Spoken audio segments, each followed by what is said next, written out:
Ruth 1. Naomi in Moab. Once back in the time of the judges there was a famine in the land, so a man from Bethlehem of Judah left home with his wife and 2 sons to reside on the plateau of Moab.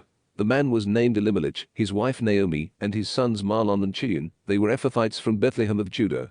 Some time after their arrival on the plateau of Moab, Elimelech, the husband of Naomi, died, and she was left with her 2 sons. They married Moabite women, one named Orpah, the other Ruth. When they had lived there about 10 years, both Mahlon and Chilion died also, and the woman was left with neither her 2 boys nor her husband. She and her daughters-in-law then prepared to go back from the plateau of Moab, because word had reached her there that the Lord had seen to his people's needs and given them food. She and her 2 daughters-in-law left the place where they had been living. On the road back to the land of Judah, Naomi said to her daughters-in-law, "Go back, each of you to your mother's house. May the Lord show you the same kindness as you have shown to the deceased and to me. May the Lord guide each of you to find a husband and a home in which you will be at rest." She kissed them goodbye, but they wept aloud, crying, "No, we will go back with you to your people." Naomi replied, "Go back, my daughters. Why come with me? Have I other sons in my womb who could become your husbands? Go, my daughters, for I am too old to marry again. Even if I had any such hope, or if tonight I had a husband and were to bear sons, would you wait for them and deprive yourselves of husbands until those sons grew up? No, my daughters, my lot is too bitter for you, because the Lord has extended his hand against me." Again they wept aloud. Then Orpah kissed her mother-in-law goodbye, but Ruth clung to her. "See now," she said, "your sister-in-law has gone back to her people and her God. Go back after your sister-in-law."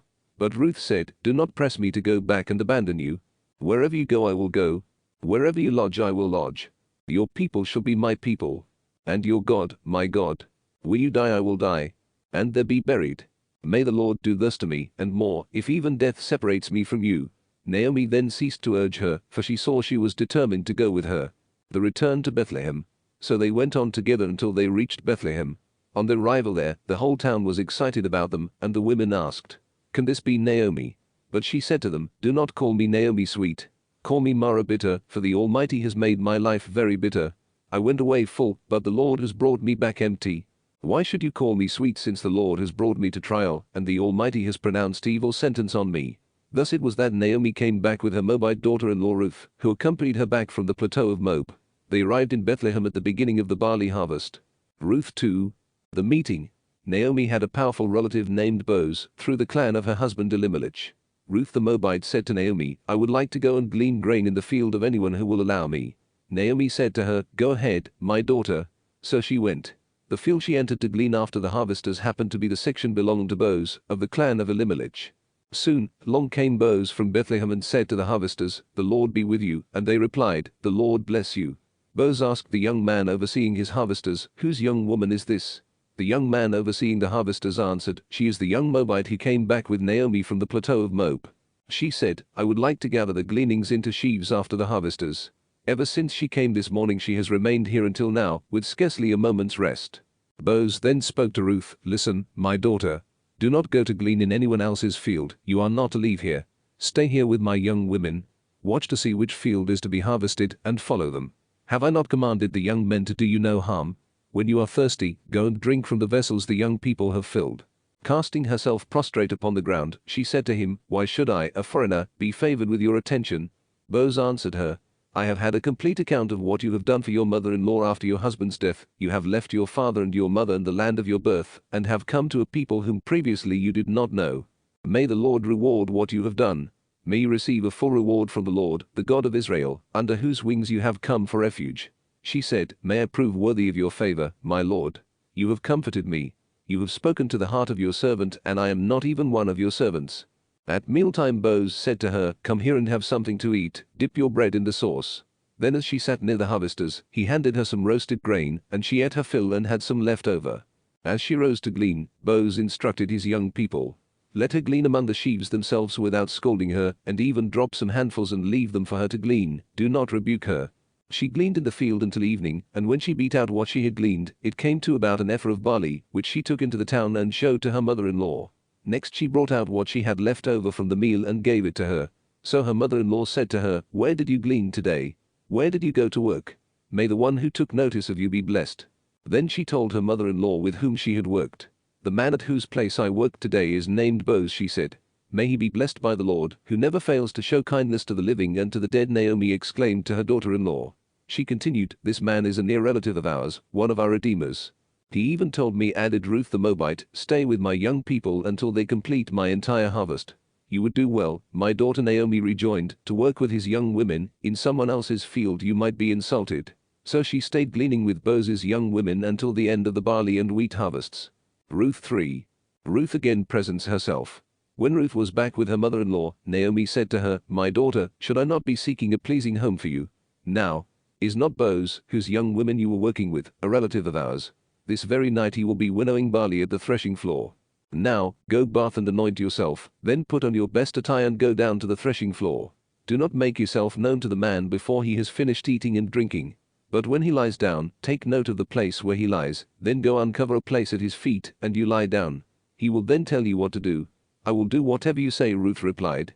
She went down to the threshing floor and did just as her mother-in-law had instructed her. Boaz ate and drank to his heart's content and went to lie down at the edge of the pile of grain. She crept up, uncovered a place at his feet, and lay down. Midway through the night, the man gave a start and groped about, only to find a woman lying at his feet. "Who are you?" he asked. She replied, "I am your servant Ruth. Spread the wing of your cloak over your servant, for you are a redeemer." He said, "May the Lord bless you, my daughter. You have been even more loyal now than before in not going after the young men, whether poor or rich. Now rest assured, my daughter, I will do for you whatever you say. All my townspeople know you to be a worthy woman. Now, I am in fact a redeemer, but there is another redeemer closer than I. Stay where you are for tonight, and tomorrow, if he will act as redeemer for you, good. But if he will not, as the Lord lives, I will do it myself. Lie there until morning." So she lay at his feet until morning, but rose before anyone could recognize another, for Boaz had said, "Let it not be known that this woman came to the threshing floor." Then he said to her, "Take off the shawl you are wearing, hold it firmly."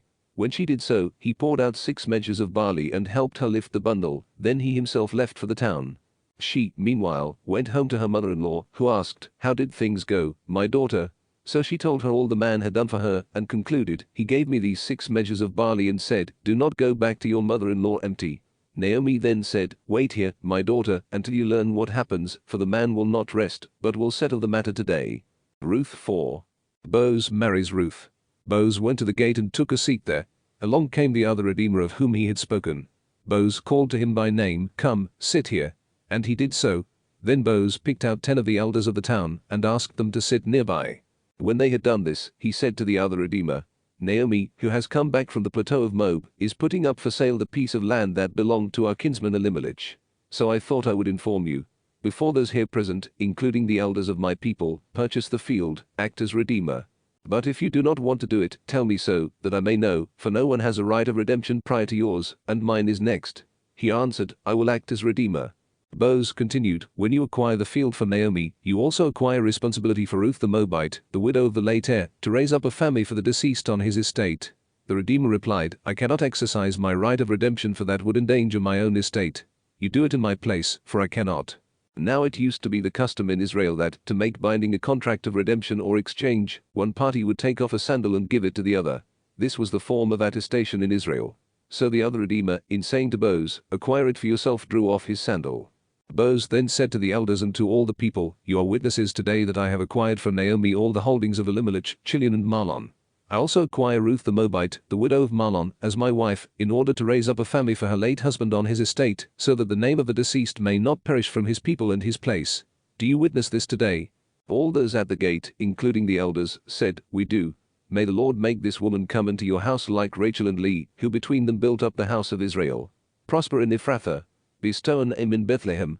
With the offspring the Lord will give you from this young woman, may your house become like the house of Perez, whom Tamar bore to Judah." Boaz took Ruth. When they came together as husband and wife, the Lord enabled her to conceive, and she bore a son. Then the women said to Naomi, "Blessed is the Lord who has not failed to provide you today with a redeemer. May he become famous in Israel.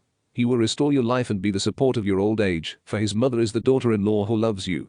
She is worth more to you than 7 sons. Naomi took the boy, cradled him against her breast, and cared for him. The NABRE women joined the celebration. A son has been born to Naomi. They named him Obed. He was the father of Jesse, the father of David. These are the descendants of Perez. Perez was the father of Hezron, Hezron was the father of Ram, Ram was the father of Amminadab, Amminadab was the father of Nahshon, Nahshon was the father of Salma, Salma was the father of Boaz, Boaz was the father of Obed, Obed was the father of Jesse, and Jesse became the father of David.